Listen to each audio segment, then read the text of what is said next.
இட்லி கடை படம் எப்படி இருக்குன்னு இப்ப பாத்துடலாம். ராஜ்கிரண் கீதா கைலாசமோட பையன் தான் தனுஷ். ராஜ்கிரண் ஒரு இட்லி கடையை வச்சு அந்த வேலையை லவ் பண்ணி செஞ்சுட்டு இருக்காரு. இங்க இருந்தா வேலைக்காகாதுன்னு சொல்லி நம்ம தனுஷ் சொந்த ஊரை விட்டு வெளிநாட்டுல போய் வேலை செய்யறாரு. அப்படி வேலை செய்யற தனுஷ் சில வருஷம் கழிச்சு மறுபடியும் சொந்த ஊருக்கே திரும்ப வராரு. தனுஷ் ஏன் திரும்ப வந்தாரு, வந்ததுக்கு அடுத்து தனுஷ் என்ன செஞ்சாரு, இதுதான் இந்த படத்தோட ஒன்லைன் ஸ்டோரி. எனக்கு இந்த படம் ரொம்ப பிடிச்சது. இந்த படத்தோட ஃபர்ஸ்ட் ஹாஃப் செமையா இருக்கும். மூவி ஸ்டார்டிங்கே ஃபீல் குட்டா எமோஷனலா தான் ஸ்டார்ட் ஆகும். போக போக அந்த எமோஷன்ஸ் கொஞ்சம் அதிகமா இருக்கும். ஃபர்ஸ்ட் ஹாஃப்ல வந்த எமோஷனல் சீக்வன்ஸ் எல்லாமே சூப்பரா கனெக்ட் ஆச்சு.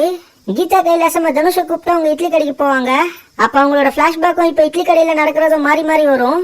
அந்த சீனா இருக்கட்டும் இல்லனா ப்ரீ இன்ட்ரோல் சீக்வன்ஸா இருக்கட்டும், ஃபர்ஸ்ட் ஹாஃப்ல நிறைய இடங்கள்ல இந்த படம் எமோஷனலா நல்லா இருந்தது. குறிப்பா இன்ட்ரோல ஏன் பாட்டா சாமி வரும் சாங்கோட சீன் இந்த படத்தோட ஒரு பெரிய ஹைலைட்டா சொல்லலாம். ஃபர்ஸ்ட் ஹாஃப்ல 4-5 இடங்கள்ல என்னோட கண் கலங்கிச்சு. இந்த எமோஷன் சீன்ஸ் எல்லாம் ஒர்க் ஆச்சுன்னா நீங்களுமே 2-3 இடத்துல கண் கலங்குறதுக்கான வாய்ப்பு இருக்கு. செகண்ட் ஹாஃப் எனக்கு டீசென்டா இருந்தது. இவங்க அந்த சத்யராஜ் அருண்விஜயோட போர்ஷன் மட்டும் இன்னமும் கொஞ்சம் பெட்டரா பண்ணியிருந்தா கண்டிப்பா இந்த படம் வேற லெவல்ல ஒரு படமா வந்திருக்கும். கிளைமேக்ஸ் இவங்க முடிச்ச விதம் செம. தனுஷ், நித்யா மேனன், ராஜ்கிரண், கீதா கைலாசமோட பெர்ஃபார்மன்ஸ் சூப்பரா இருந்தது. ஜீவ் பிரகாஷ் கலக்கிட்டாரு. சாங் பீஜம் ரெண்டுமே செம. அருண்விஜயோட ரோல் பாக்குறப்ப கண்டிப்பா ஆடியன்ஸ்க்கு இரிட்டேட் ஆகும். பட் அதுதான் அவர் கொடுத்த ரோலே.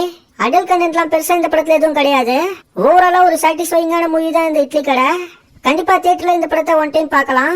குறிப்பா ஃபர்ஸ்ட் ஹாஃப்காகவே இந்த படத்தை நீங்க ட்ரை பண்ணலாம். மிஸ் பண்ணாதீங்க.